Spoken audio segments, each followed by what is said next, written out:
Yeah.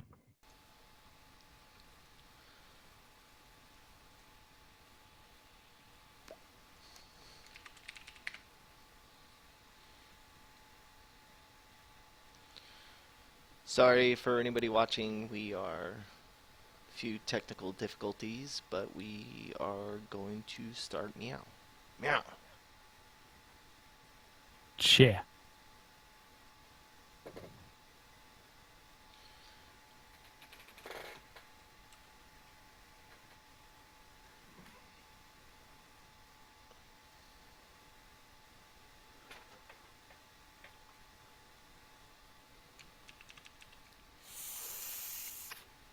The stream up. Yep. It's live. See you and everything. Yay! Yay.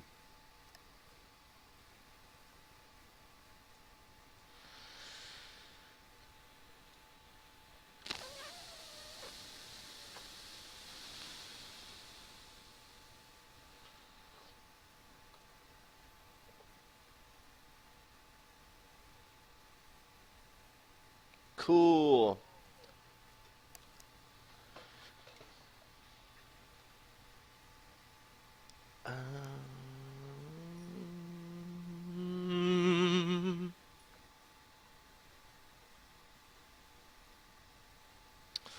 All right.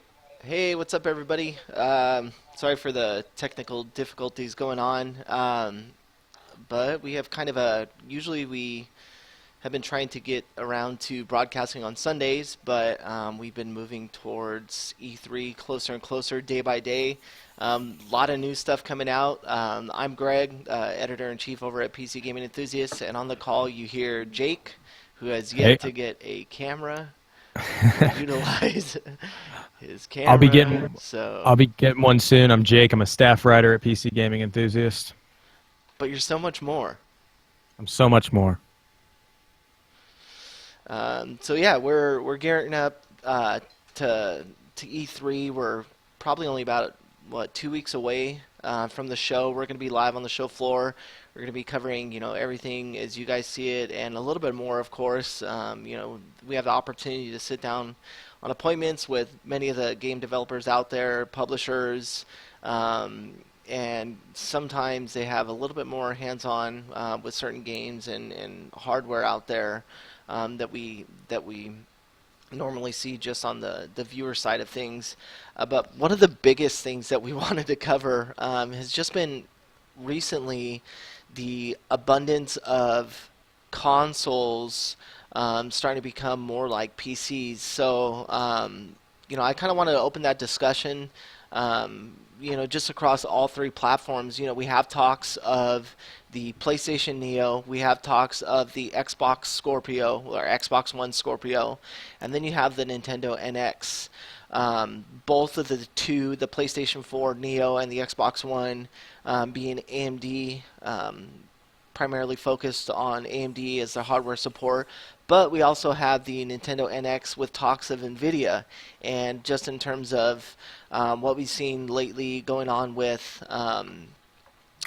Pascal and all the other developments in terms of hardware, we wanted to open that up to a conversation.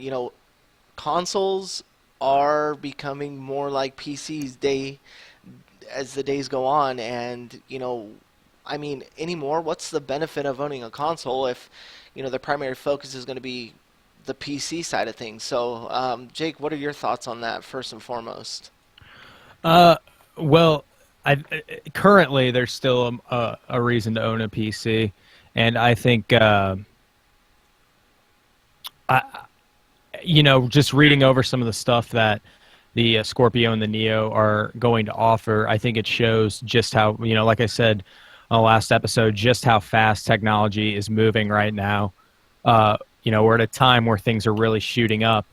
And so it's going to be interesting because it's at a point right now where the consoles aren't even trying to compete with PC. They're just trying to keep pace with games. And as that gap increases, I think people will start noticing it more and more, and I think more people will start jumping to PC. Yeah, and one of the things that I saw recently too, we broke this news last night in an article over on our so enthusiast.gg. It's a great place to communicate with other gamers out there, and also, it's we're utilizing it as our platform for news and other updates. But I broke an article on there that we received a press release for a game called Narcosis. You actually see in your bottom left-hand corner of the screen the press release for it, and it specifically identifies the platforms that it's going to be releasing on. So you have the Oculus Store, Steam, and then Xbox One late summer. Right. So I mean that's huge. That's going to be essentially this developer. Whether it's a controlled leak by Microsoft, but they're blatantly stating that it's going to be releasing on the Xbox One a VR game to the Xbox One. So I mean, what does that really look like? In terms of what is a console anymore? Um, I have the Xbox One, Wii U, and all the other major consoles out there, but I also have the benefit of playing on the PC. And in terms of like shared benefits, I mean, I honestly don't know what the benefits are anymore. Yeah, I really don't think there's many anymore. And the whole idea of the VR game, you need a lot of graphics horsepower to be able to run VR games, right? Right. And so, it's going to be interesting. I didn't realize I told you before the stream, I'm a fan of PS4. If I had to pick Xbox or PS4, I'd probably buy PS4. Uh, I didn't realize where the graphics were on Xbox until the other day. I was over at my buddy's house and I started playing Battlefront on Xbox, and I was just astounded at how poor the graphics looked. And I understand they're putting a lot into a tiny box, and I understand the graphics aren't going to be as good, but I was blown away at the quality dip. So for a VR game coming to Xbox, I think it's going to be really interesting to see how well it runs.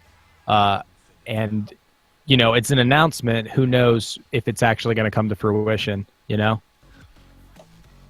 Yeah, and that's one of the things. Like even during what we saw during the open beta, even for Battlefront, and seeing the end result, um, kind of where the full development went through, and yeah, I have seen 4K gameplay on the PC for Battlefront, but then you go back and play the console, and there's a huge difference. And I think Oh, it's night and day. it's that way with most games out there. That's graphics aren't everything, but I think that's in and I hear a lot of console players that are specific to one brand, whether it's an Xbox or PS4.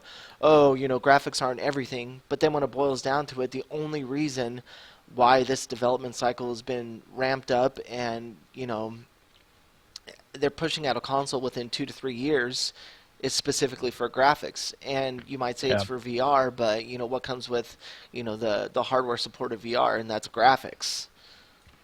Yeah, it all ties in.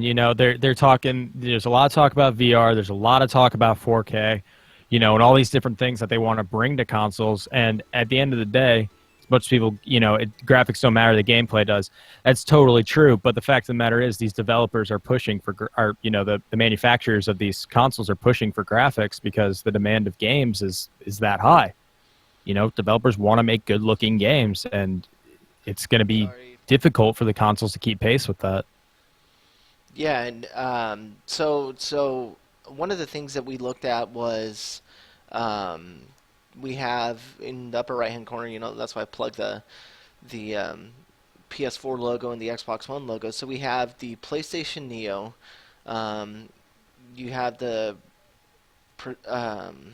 it?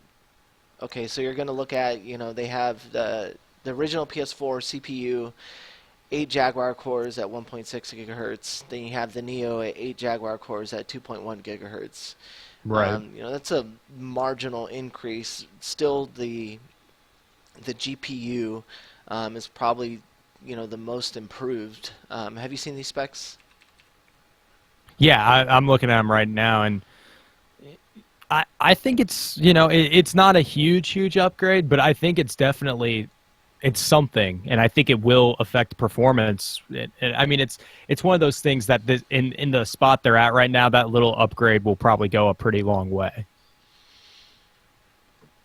Yeah, but I mean, honestly, like how far is that upgrade going to push them? Carry them the next couple of years? To be completely honest with you, it depends on what you're comparing it to. If you're comparing it to the Xbox One, we'd have to see specs for Xbox One, the new one, the Scorpio.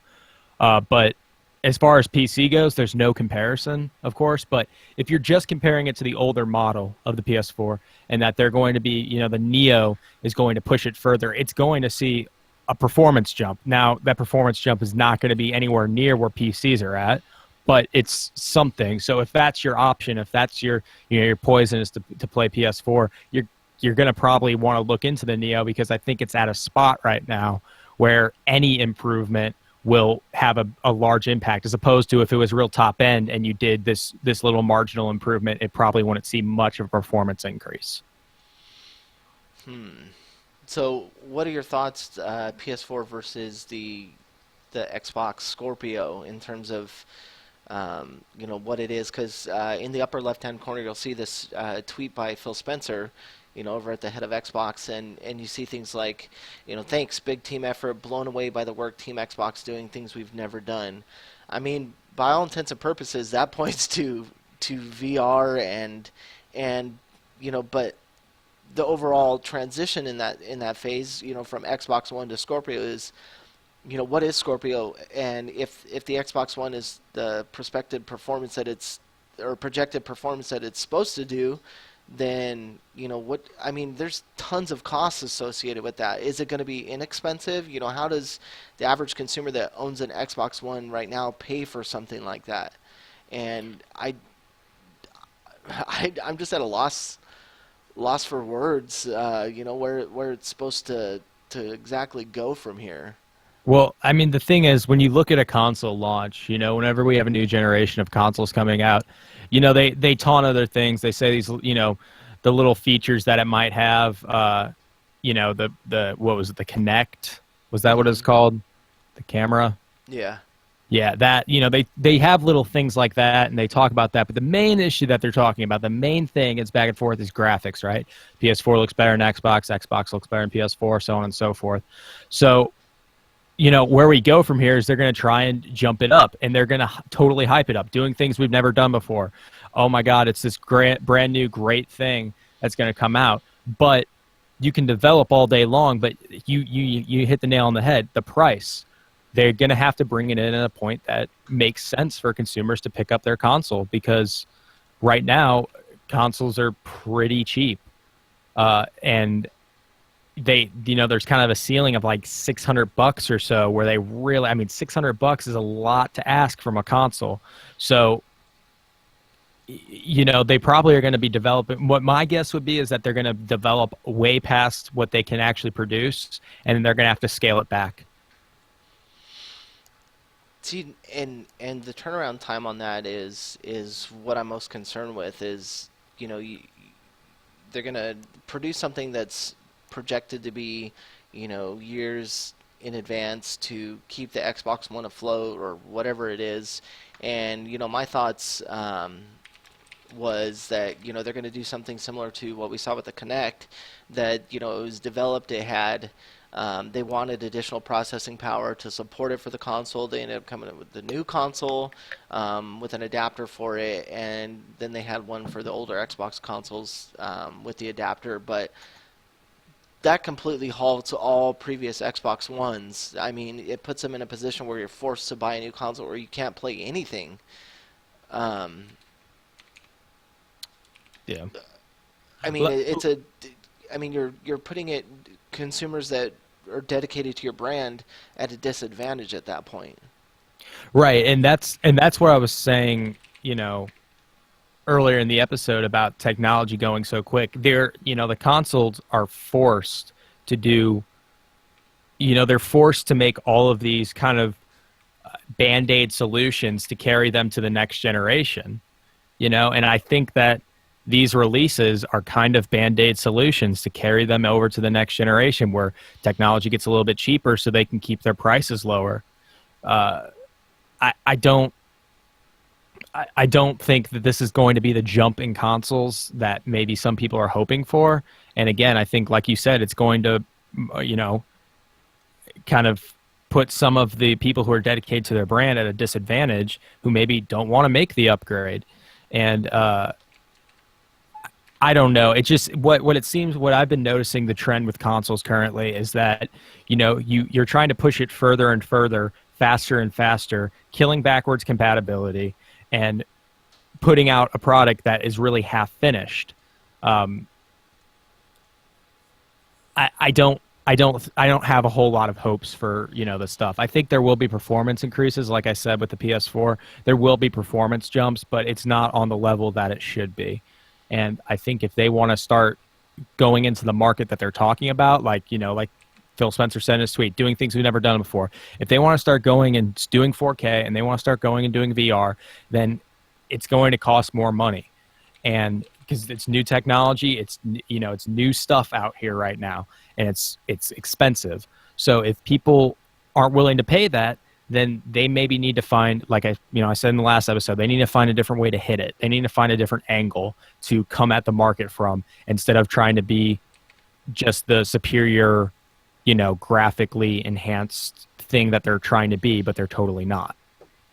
So do you see them kind of similar when the Xbox initially released, where um, they, for the most part, the same thing going with the Xbox 360, where they lost money to produce a console? It could be. It depends if I mean I have no idea, to be honest with you. It really depends. Um, if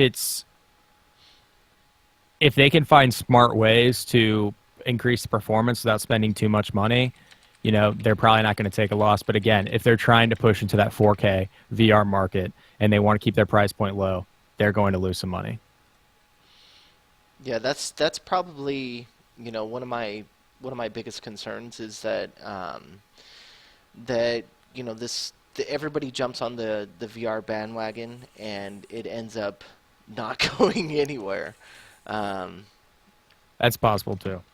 and I think we're gonna just take a quick moment to just make sure that the stream is up, because I guess we're having difficulties.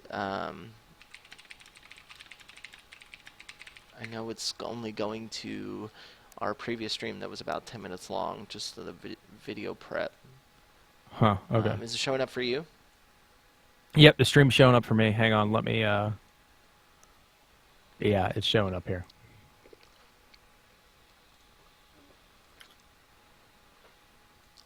Hoy.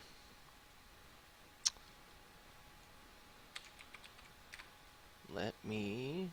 Sorry, I'm just making some edits. Y'all hang in there. Making sure that it is visible for the rest of you so you can actually watch this heated debate. And we're going to take off our shirts here in a second, too. Oh, you just wait for that. Oh, boy. Oh Oh, boy. oh, boy's right. You have the body of a 15-year-old. Eh, I don't know. I put on a few. I put on a few pounds. I don't know if you want to see it without my shirt on. You won't take your shirt off. Oh, you don't have any video anyways. Yeah, I don't have any videos anyways. Ha ha! You gotta take your shirt off now. I'm down.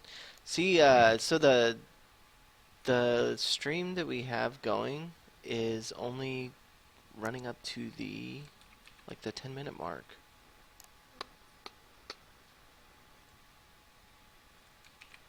Let me see if it's going. I think it is. Um, hold on to your butts.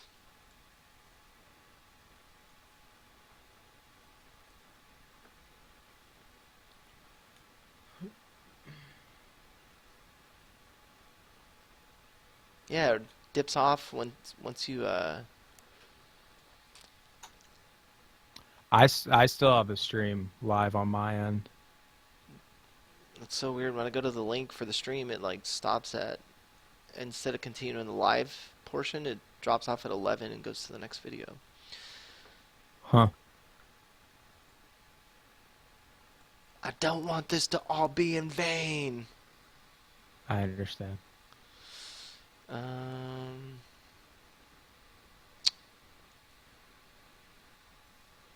yeah, because I mean, on this portion, it's up. Okay, I'm gonna continue on because I don't care.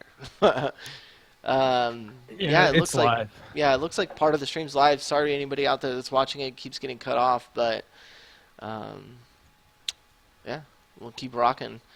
Um, so yeah, we're looking at production costs. And I actually saw a um, really good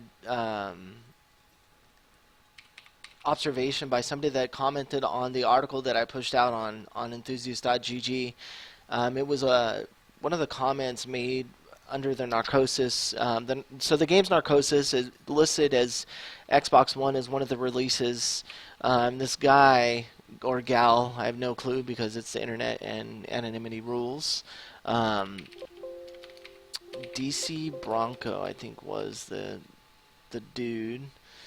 But he basically stated when you're looking at cost in terms of what it is to actually produce, the Xbox One console. He made some observations in terms of AMD's new architecture, and the possibilities that we're going to be seeing running into to 2017, and he basically said, 6 to 8 teraflops will be low-end chip in 2017, which is absolutely, possible, just being that, the moves that AMD has made to what's the AMD branded Solus? What's their I don't know. Oh, Polaris. Polaris. Come on, man, really? Oh, I knew that. Yeah. But you have moves to Polaris. You have Nvidia, which for me, just having played Nvidia cards over the past couple of years, I'm impressed with what they do. They're granted, I do have an AMD processor and then an Nvidia GPU, but I still feel what they did with the 1080 and 1070 models, I mean, that's significantly less than their previous cards with more processing power and less energy draw. So, I mean, is the Xbox One console, the new iteration, and that's exactly what many people have said, is that now the Xbox and Microsoft are moving to this 2 to 3 year time span. They're iterative releases of consoles. So, I mean, you know, you're looking for a better GPU, you're looking for more storage space, you're looking for VR support, you're looking for better processing power to support all of those things, and it's like, why don't you just buy a PC? PC players get knocked the most for spending, X amount of dollars that you don't know if a PC is going to be able to run the game that you want to play. They get knocked for not being able to know how to build a PC. And when you look at everything coming out for the Xbox One and PS4 and the Nintendo NX, I mean, everything points in the direction of just building a PC to support these things. And yeah, even myself, I made a comment on M4G in terms of in terms of Oculus and VR. Even for myself, I would have to spend about $1,000 to have my PC upgraded and then purchase the VR hardware to play any VR games. But why would I do that on a console, which I'm going to be spending, the same amount of money to upgrade my console, to buy the Oculus, whatever, even if it comes bundled? I'm going to spend the same amount of money and have more benefit out of my PC by doing so. So for me, for watching my funding my discretionary income that I'm going to use for gaming, I'm just going to end up spending it on a PC that can run, any VR applications versus buying a console that has limited architecture, for the next couple of years. Right. I it comes back down to that price point. If the price point's high enough, if they break that kind of $500-$600 threshold, there's at that point especially, there is no way that, I mean, the console, they're putting themselves out of business at that point, because at that point there is no reason not to build a PC. The odds are totally in favor. I mean, arguably, in my opinion, at $300 or $400, the odds are in favor of PC still. But especially if you hit that price point, that $600-700, even $800 range to support 4K, to support VR, you might as well build a PC. If you throw $800 at a PC and you do it smart and you maybe look at some used stuff, you should be able to run, you're going to be able to run games maxed out, no problem, at 1080, but you should definitely be able to have a little wiggle room for VR and 4K and have at least you're going to have a better experience more than likely, but you're going to have at least on par with whatever these I'm not even going to say on par. Looking at these upgrades, you're going to have a better experience.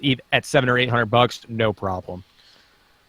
The problem is optimization. The problem is that these games are developed for these consoles, and then they're ported over to PC.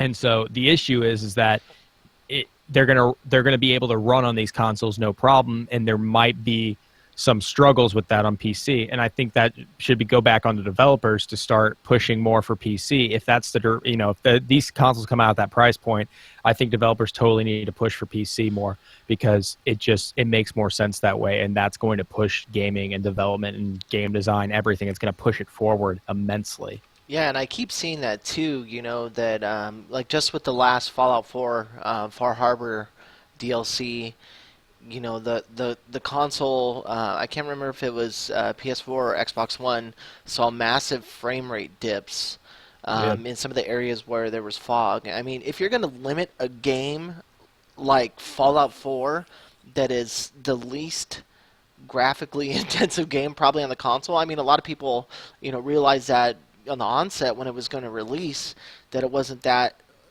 graphically demanding. Not at all. And then you have things like fog effects, impacting the frame rate of a game. And this is a game that's already on the console, and this is a DLC, of upcoming content. I mean that itself should be an indicator of the limitations of the console that you're playing on. I mean, people want to say, one camp is better than the other, but I mean, at one point we're going to have to realize that it's that consoles are morphing to a phase and evolving to a period where you're not going to be able to invest a couple $100, $300 or $400 for 6 years, 7 years. You're gonna see it probably, and that makes even more sense now. A 2 to 3 year turnaround on a console, because look at the development of hardware that is exponentially faster in this day and age than what we have right now. And the Xbox One, by same thing with the PS4. I mean, it's all dated at this point. And then you look at the move that AMD, that NVIDIA are pushing out in terms of graphics cards. I mean, they're already left behind, and we're not even almost 2 years into the Xbox One's console cycle. Yeah, I mean, that stuff was dated the day it came out. That's what I have a hard time understanding. And then you look at and the reason I have the Nintendo NX as part of this conversation is because we have no fucking idea what it is. We have no clue at this point. And who knows? Maybe Nintendo has actually realized this and has been why GameStop executives are so excited about it. Is maybe they see the future of how PC players can have some sort of tie into the NX console. What are your thoughts on number one, let me ask you, what are your thoughts on Nintendo in general? I love Nintendo. I said that last episode. I totally love Nintendo. NX there's absolutely no details on it, and I think that's probably a good thing. Again, like I said earlier, these consoles are coming out and they're hyping everything up, and they're probably gonna, if they do deliver on their promises, it's not going to be a very high delivery. And the NX they're kind of keeping under wraps. I don't know if they're going to find a way to integrate it into PC necessarily. They might. That might be the route they're taking, or it might be the future of how we see consoles. You know, consoles that aren't meant to be played in 4K, aren't meant to have VR and have all this crazy stuff. They're meant to fill this different space, this, you know, less tech space. You know, there's more of a gamers who just like the games that they play, and the tech side of it doesn't really matter. That I think more than likely they're going to, Nintendo's always kind of filled that space, and I think they're going to kind of take over on that end. Because again, the PS4 and the Xbox One just keep pushing and pushing and pushing, and I don't think that they're going to reach a ceiling where they're going to have to, you know, call PC or, you know, go kind of more in the PC direction or not. Now, I don't know if NX is going to necessarily go in that direction. I think they're going to be a little bit, I think it's going to follow suit with a lot of Nintendo consoles, and it's going to fill a different space. It's going to try something different that maybe is something that you can't get on PC, or maybe is something harder to achieve on PC. Because the fact of the matter is, I can get a far better experience on games from Xbox One or PS4 on my PC. There's very few titles that I can't play on PC, and all it takes for me to do is to plug an Xbox One controller or plug a PS4 controller, maybe a small, easy software download, and I'm good to go. I can do whatever I want, launch Steam in big screen mode, and, you know, play like a console. I think NX is going to fill a different space, and that's why I like Nintendo so much. Is because they're not copying. They're trying to fill a need that maybe PC can't meet. And I think, you know, you get that with Nintendo's first-party software that they own. You know, Nintendo has never really been about hardware. They have to a certain extent, like with the Wii. And they did something phenomenal with the Wii U having the second screen. I mean, you know, they took the home console platform, and, you know, how many times have I changed the channel and had my Wii gamepad in my hands, and you know, I'm still connected with everybody else in the room, and we're watching TV, and I'm hanging out playing a video game, but I'm not hogging the TV. And I Right. think, you know, just in terms of like Super Mario, which has grown to be just as big as, you know, Mickey Mouse or any other character out there, and I think Nintendo will never lose in that sense. They'll never lose with a Mario game.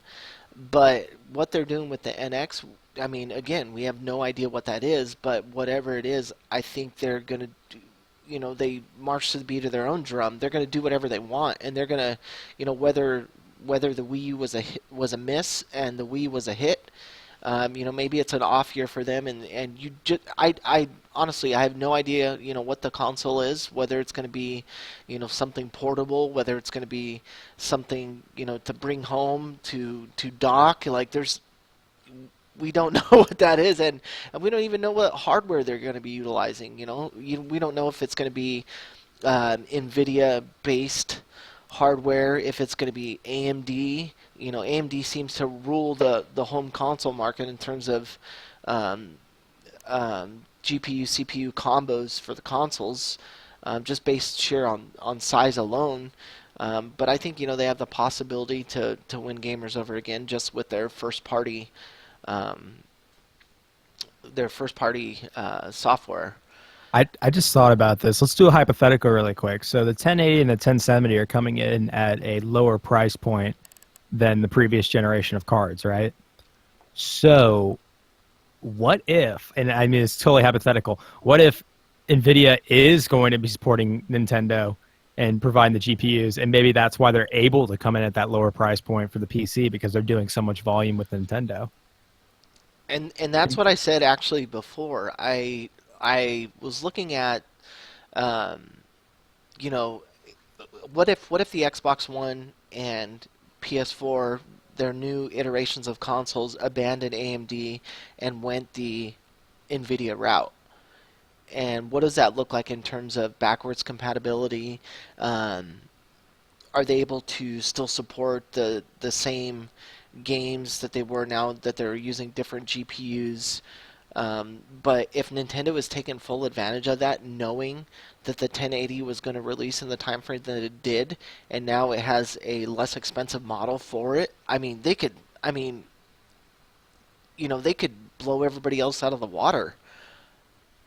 I I Yeah. genuinely feel. I mean, look at the cost of the 1070. The 1070 comes in at what, 399.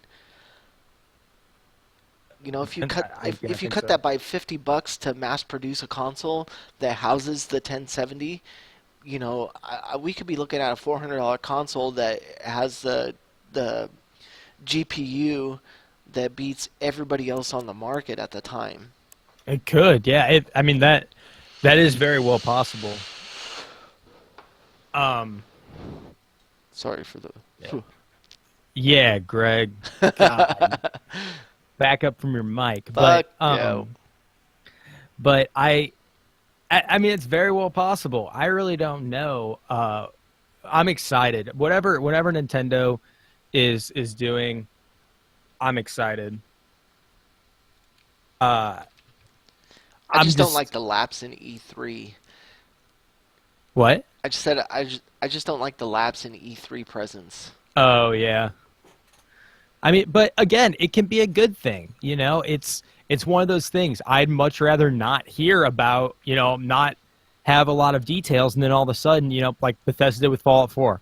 Oh yeah, we got this great game we've been working on. Oh, and by the way, it's releasing in November. It was like, oh my god! And if Nintendo can do something like that and just be like, oh yeah, we've been developing this awesome console, and by the way, it's releasing in 6 months. People are going to freak out, and that's a good thing for them, and it's a good thing for us. It takes a little bit more patience on, initially, but I have no problem waiting. Okay, so with that being said, I like turtles. Um, what are your E3 predictions? Where do you see? Let's start with the PS4 Neo. What are your predictions for PS4 Neo presence at E3? Ooh, that's a tough one. So so it was the Scorpio that they said would be in 2017, right? Rumors at this point, of course. Rumors, but more than likely 2017. Uh, it says in this article, a giant bomb. Though every PS4 game released as of October this year will need to support both the original PS4 and Neo, that doesn't necessarily mean the Neo will release in October. It really depends. I mean, if the Neo's looking at a release late this year, then yeah, there's going to be a huge Neo presence at E3. It completely depends on the release date. I think if it's not going to release at the end of this year and they start putting out all these details about it, I think they're shooting themselves in the foot. Do you think their goal is to overshadow the Nintendo NX come spring 2017? Do I think? Do I think by if they're trying to overshadow the NX, then announcing it at E3 this year wouldn't overshadow it at all. Well, I think we need to look at like time frames too, and especially for the PSVR. You're Yeah. looking. I think the release date was October, if I'm not mistaken. So, and who knows? That could, bump simply because I mean, then you look at No Man's Sky. And who knows if that's going to be supported? Yeah, we're looking at October release date for the PSVR. Pre-orders went out earlier this year. GameStop, I remember Target had some, even after everybody else was sold out. So if you're looking at a October release date for PSVR, you have a new PlayStation coming in 2017. You also have the Xbox Scorpio with unlisted release date. Then you have the NX, which is we already know has been pushed to March 2017. Where does everything kind of land at this point? You talk about what we can expect from E3, especially for PlayStation, and that shit's all over the place. Yeah, I mean they could if they're planning on releasing at the end of this year, which I think if they're going to release it, they probably should because you said March 2017 for the NX and then sometime in 2017 rumored for the Scorpio. They should probably try and crank it out at the end of 2016. Now, if that's possible for them to do, I really don't know, but I don't know if the PS4 will overshadow the NX. I don't think that's gonna. I don't think that PS4 and Nintendo are, maybe in a little bit of competition, but I don't think they're in direct competition with each other. If anything, I think the NX will overshadow the PS4 because if we get a Nintendo console that boasts good graphics, even if it's marginally better graphics, people are going to freak out about that because Nintendo's never really been about having. I mean, I guess you could argue. I'm saying in recent years, in the past few generations, Nintendo's never been about having astounding graphics. So I think it'd be smart for Sony to release it, if they were going to announce it at E3, to release it at the end of this year and not wait for 2017. But then again, like I said before, that pushes them ahead of the Nintendo NX by a few months. It puts them in time for holiday season. It puts them in correlation with the release of the PSVR to crank out a console in that time frame. And we also have to think too, what's been the development behind this? Are we going to get another? I mean, the Xbox One, I think, was released sooner than it should have, and I think that shows in terms of games, in terms of graphics, and where it actually sits right now. Again, like you said, Battlefront, Oh God. it looks like trash, and the only game that I've ever seen like 100% like impressed by on the Xbox One, that was Sunset Overdrive. Probably the best, most well optimized game for the Xbox One. And it And was exclusive, right? right, and I just couldn't see why it limited itself, to release in that time frame. But then, if Nintendo can was the first to move on it, and Nintendo was the first one to say like, hey, shit, the Wii U didn't do so well, so we're going to develop another console, and we're going to have it released come March 2017, less than a full console cycle for our Wii U. And, they did the same thing with the Wii, where they released kind of an odd console cycle, but they also beat out their competitors. Maybe that's going to also happen, in order to compete with the PS4 and then Xbox One iterations. Who knows? Yeah. Especially if you're talking about, what is it, 6 teraflops um, to push on release, and that's 5 to 6 is what we've heard with the Scorpio. But I mean, shit, cost is going to be Right. relative to what that means. So what do you think for E3 predictions that the Xbox camp is going to release? I don't know. Again, if they're playing 2017, especially later 2017, they're shooting themselves in the foot by doing it, by releasing a lot of details on it. I'm sure we might hear something on it, but I think it'd be smarter for them to just hold it until E3 2017 and then wait for a 2017 release. What do you think about the cryptic Phil Spencer message, the tweet? Uh, Doing things we've never done before. it's that same hype train, It's you're going to hype up. I mean, how many press releases have you read? Where I mean, developers, and that's fine. They want to hype up their product. They're excited about their product. I totally understand that, but they're going to hype it up as much as they can without releasing details. So I don't know if we're going to see a whole lot of details about Scorpio at E3. I feel like they're going to hold that for next year, but they'll probably be hinting at it and trying to build some sort of this, early adopter hype. Every year. So last year I got to attend the Xbox press conference, and then attending this year again too. But every year I think back to when they first released the Xbox Slim model, and they debuted it at E3, and they gave everybody in the audience uh, the console. And I'm like, every year I hope, like, oh my God, is this going to happen? Like, am I going to now have the opportunity to attend? Am I going to actually be in the audience and they announce a release for it and we get one? I don't know, but I can only Be be like excited about it. Oprah. I'm a 30-year-old kid. I mean, what can I say? You get a console. You get a console. You get a console. Yeah, I don't know. I feel like we won't see much from the Microsoft camp. They'll probably be talking. Microsoft will be talking probably more about Windows and focusing more on PC this year, and then waiting next year to focus on Scorpio.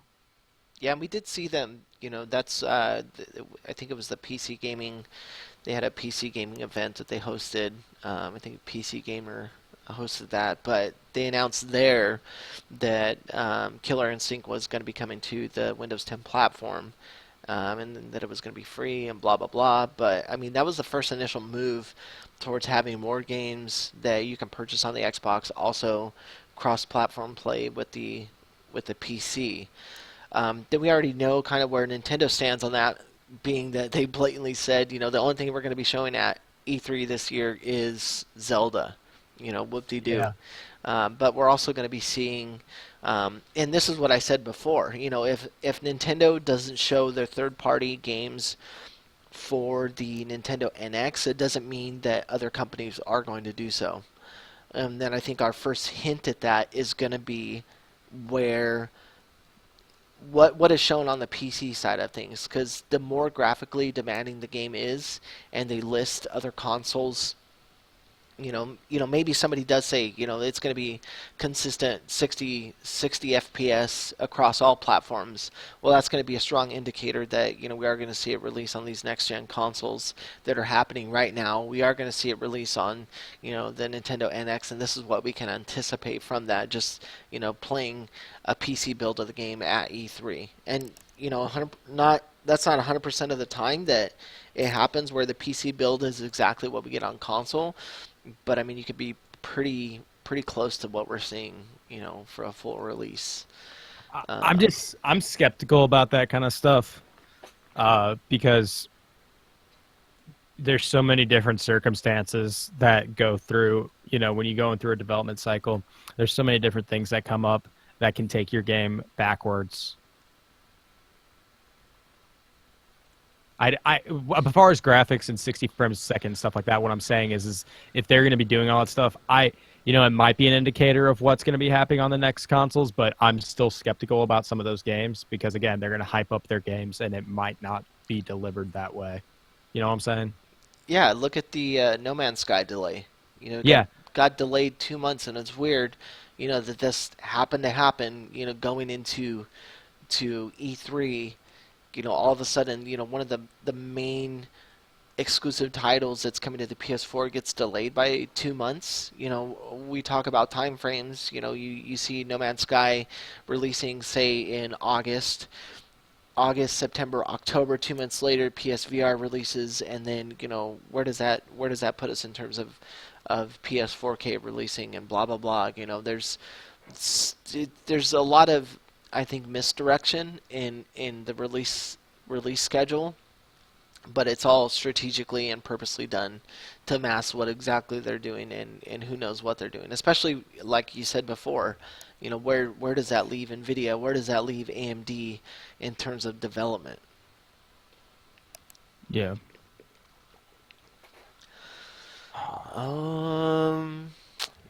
So what? Speaking of No Man's Sky, I just saw this. Apparently, the developers have been receiving death threats I because saw of the that delay. too.